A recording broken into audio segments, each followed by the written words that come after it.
This is Rearranged Kijfhoek. It's where I will fly the most difficult drone flight I've ever flown. A flight that has plenty opportunities to end in disaster. Before we jump to the actual flight, here are some of the challenges that make this flight feel like an exam. It's in cold weather. With temperatures just above freezing, the batteries won't last as long as usual. I'm also wearing gloves, which makes operating the controls much harder. On the bright side, it is clear skies and I don't expect any prop freezing. Large distances. The rail yard is big. It's over 3 kilometers long. It's impossible to fly the entire length of it in one flight. And even flying parts means you have to relocate and brings with it its own visual line of sight challenges. There are strict no-fly zones. I'm flying the DJI Neo, which is a C0 class drone, so I can get as close as 25 meters to the rails. But there's not always a clear boundary on where that 25 meters starts. I'll be flying sideways, meaning no clear view of potential obstacles in the direction of travel. And looking sideways makes it difficult to navigate. Plenty of ditches and puddles to crash your drone in. It makes it difficult to relocate for the next shot, and it also makes it difficult to recover a crashed drone if needed. Complex landing zones. I'll be landing near water and fences. Crashing in the water is of course obvious, but also landing on the wrong side of the fence will bring with it complications of recovering the drone. Strong winds. It's very windy today. That will make it difficult to stay on course. It will result in a higher battery drain. And it will keep the drone tilted while filming, so the software will have to fix the tilted horizon, which it can, but it will result in a lower resolution. A possible windmill in the way. As a potential last minute surprise, I have one map that shows a windmill in my potential flight path. But I don't see it on Google Maps and I can't see it on Street View either. Is this a very recent erected structure? I will have to find out when I get there.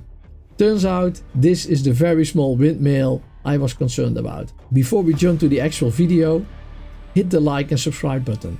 I'm trying to get over 200 subscriptions this week.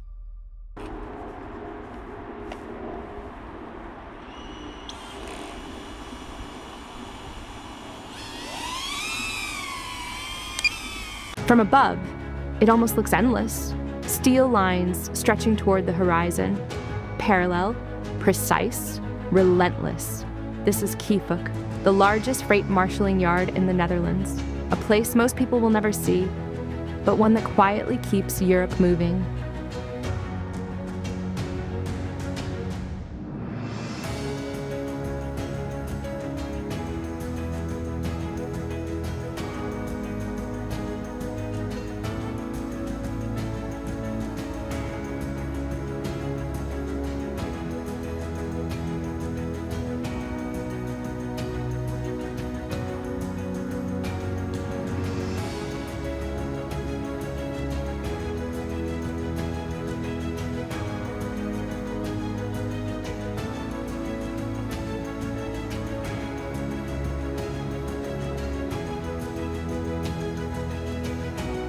Every wagon here has a destination. Every container carries a story.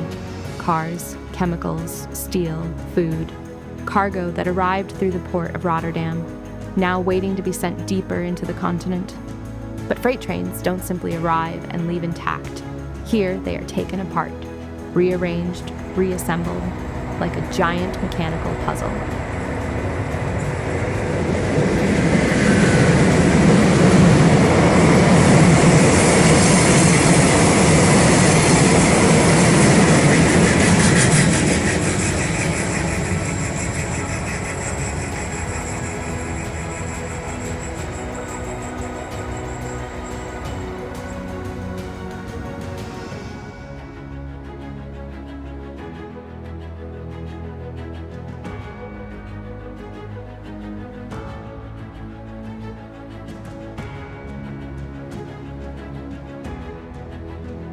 A marshalling yard is the brain of the railway system.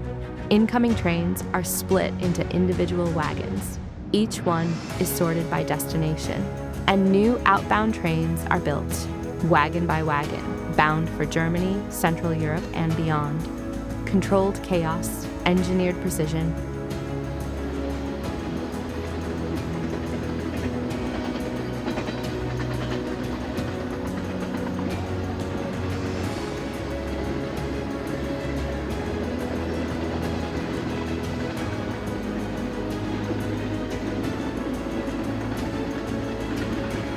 And Kijfhoek is no ordinary yard.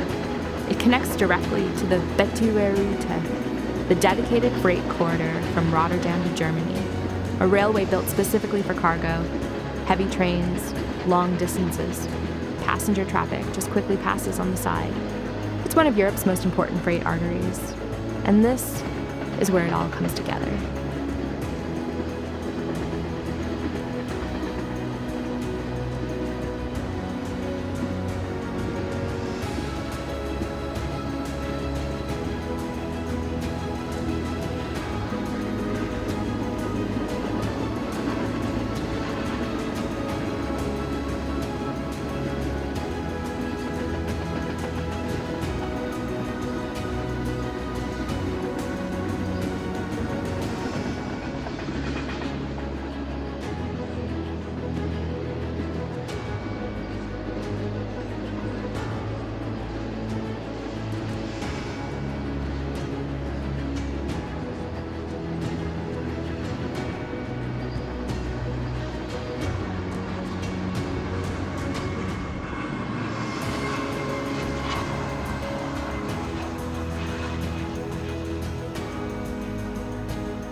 Most people pass by without realizing what's happening here.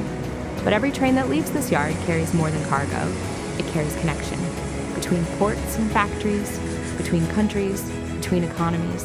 This is infrastructure at its most powerful, quiet, industrial, and absolutely essential. And from the air, you finally see the scale of it.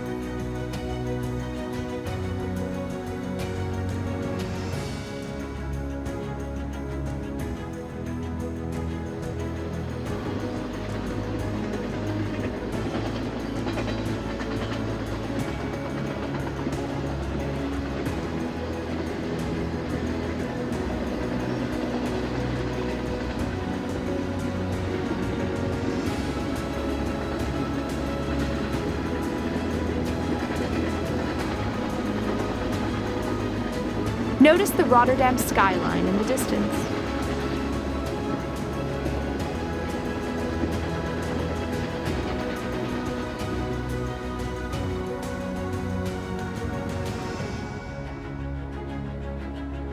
They have recently constructed a footbridge that isn't visible on Google Maps yet,